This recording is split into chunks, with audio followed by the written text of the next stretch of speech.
We can't do anything, Nai. He has money. He has money. He has killed our child. Nai, you caused it, oh. Nai, you have a bad friend. Nai, you caused it. My 30-year-old daughter, you don't better to marry. Help, Nai, oh. My daughter died for 9 months, Nai. God will punish you. You're a bad father. This man, what will I do to this man now? God, and he has all the money that everyone can ask for. God. Mazizego. This man, very wicked person. He told me he was going to take my daughter to school. And I gave my daughter to him. Mazizego.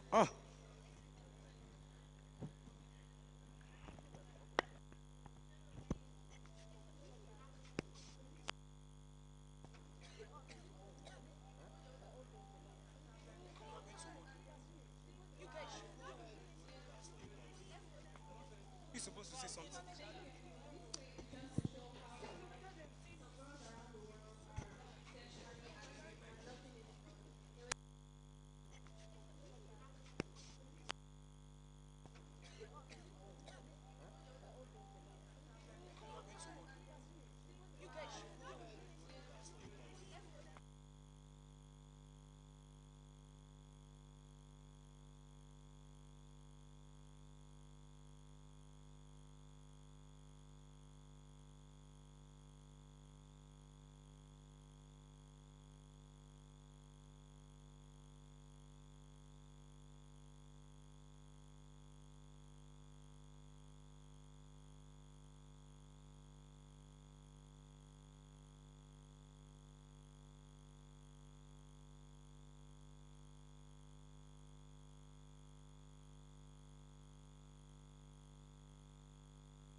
Thank you very much.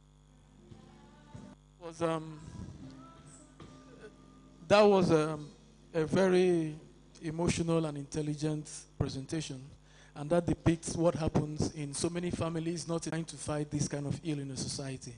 Now, before we go out for our refreshment, we have to call the keynote speaker to come and present her keynote address. In September, on the 25th of September 2015, the United Nations adopted an agenda for sustainable development. Like the president rightly pointed out in her speech, the agenda created an action plan which included about 17 goals and about 169 target goals. And part of it is among other things, we have human rights and the rights of women.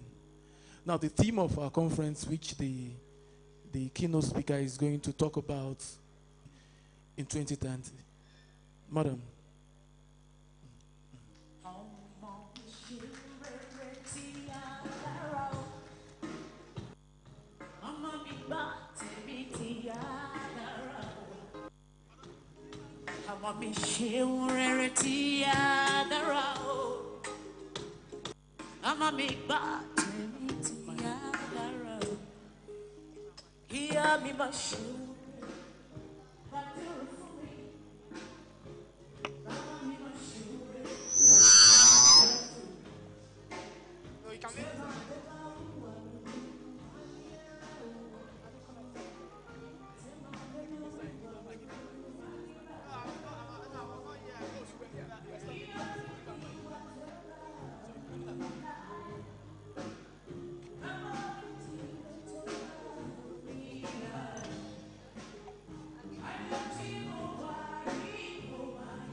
Good afternoon, gentlemen and gentle ladies of the bar.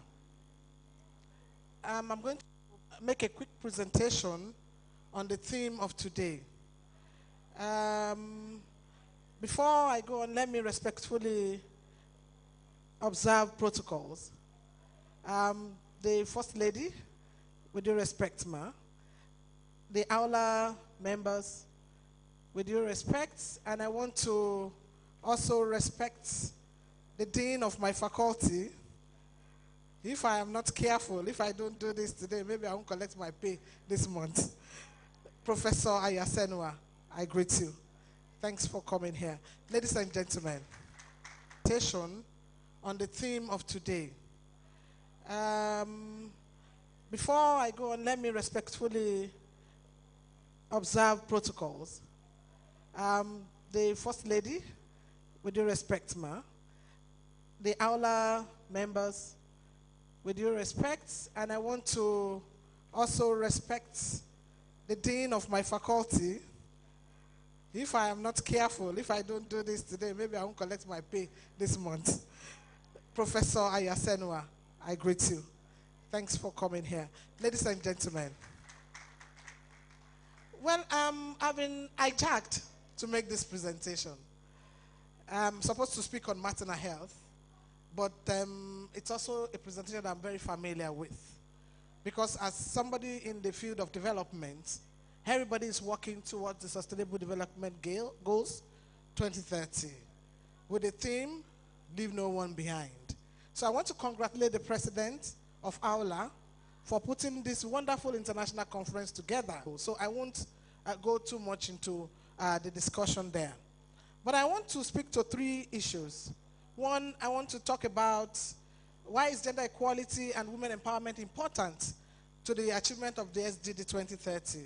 Secondly, I want to see what roles can we play as lawyers and gender activists in promoting this goal 5, and how can we be better positioned to achieve the goal, this goal amongst other goals.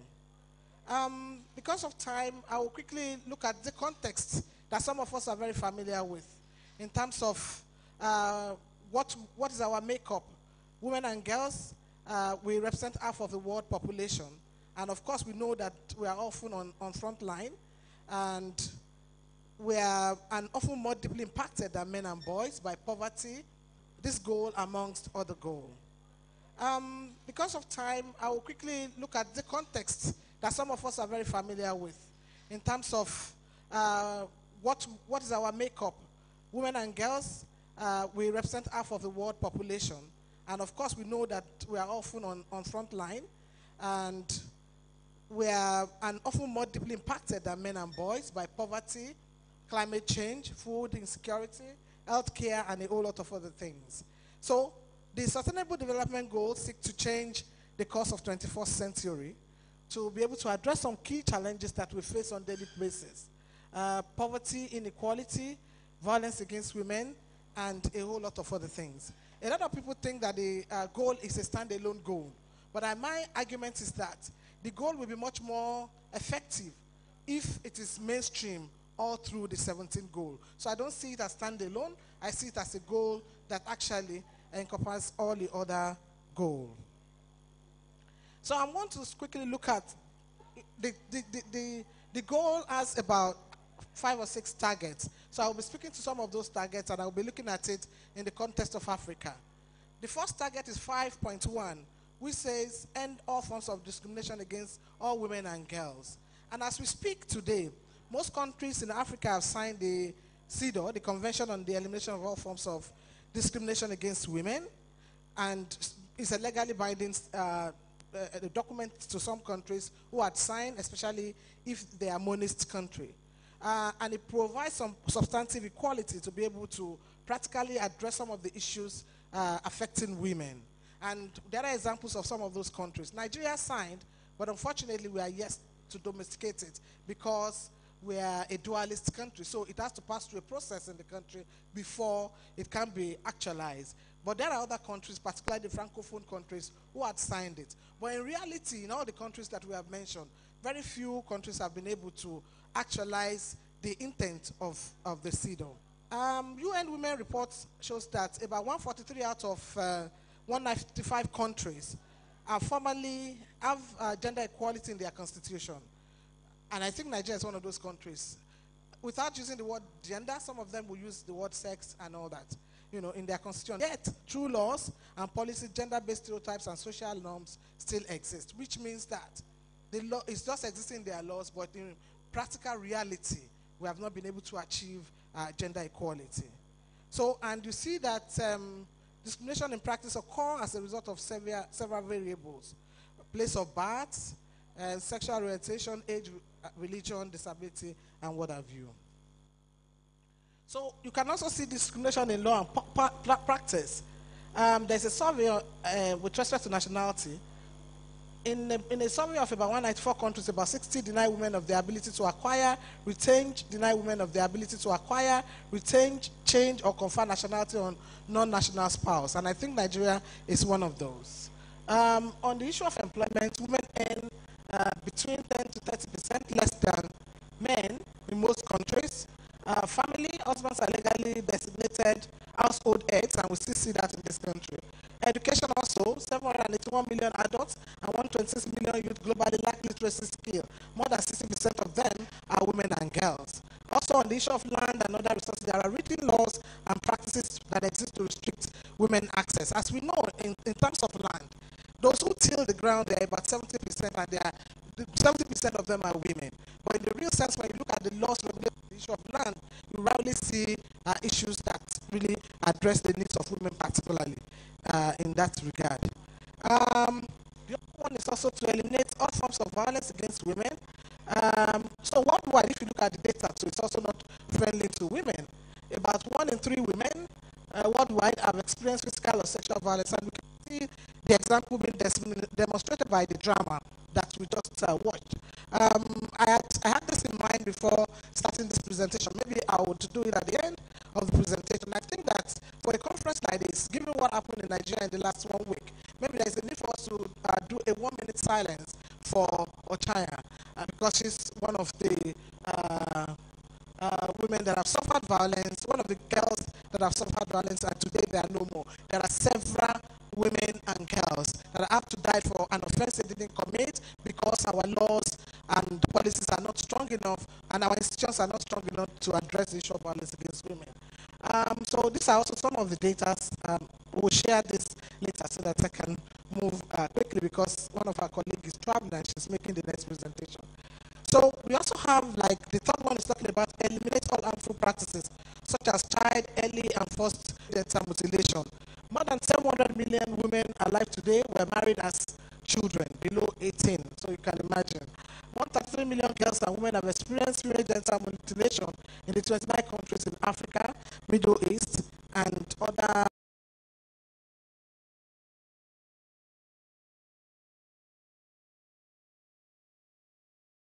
really a big issue for all of us, particularly in Nigeria. I think a lot of, we can also see in that drama, can see the work that Girl Child is doing. I think the work that the women are doing, they are unpaid, and we're still asking that this work should also be paid for. So the report has shown that care and other family and personal responsibility as the reason for not being in labor force. So women are excluded because of some of the things that they will do while at home.